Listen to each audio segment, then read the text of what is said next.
সাহেব, উজির সাহেব, পাহাড় থেকে ডাকু গুন্ডারা এসে আমাদের রাজ্যে আক্রমণ করতে পারে। এই আক্রমণ ঠেকানোর জন্য সর্বদাই আমাদের প্রস্তুত থাকতে হবে। হুজুর, সেই আক্রমণ ঠেকানোর জন্য আমরা সব সময় প্রস্তুত। হুজুর হুজুর হুজুর সর্বনাশ হয়ে গেছে। ডাকু গুন্ডারা এসে আমাদের নানিমাকে উঠিয়ে নিয়ে গেছে। খামোশ বেয়াদবি!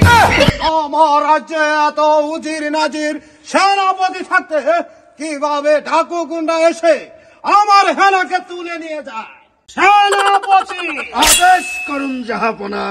ডাকু গুন্ডারা আমার রাজ্যে ঢুকে আমার হেনাকে তুলে নিয়ে গেছে, তখন আপনারা কোথায় ছিলেন?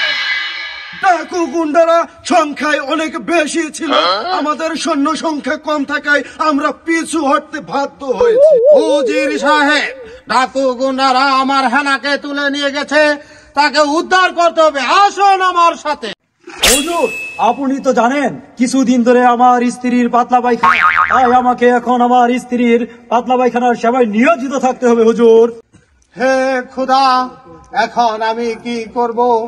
আমার হেনাকে যে ডাকু গুন্ডারা তুলে নিয়ে গেছে, আমার হেনাকে আমারই উদ্ধার করতে হবে। হেনা, হেনা, হেনা, আমি আসছি। উজির সাহেব, আপনার অস্ত্রটা আমার হাতে দিন। হুজুর হুজুর, ডাকু গুন্ডারা রাজ্য আক্রমণ করতে আবার আসতেছে। কি? ডাকু গুন্ডারা আবার রাজ্য আক্রমণ করতে আসছে? আমি বাথরুমে যাচ্ছি। কোন প্রকারে যেন ডাকু গুন্ডারা বাথরুমে প্রবেশ না করতে পারে। হুজুর হুজুর, বাথরুমে যাবেন, বদনাটা নিয়ে যান। বদনা নেওয়ার সময় না এখন আমার।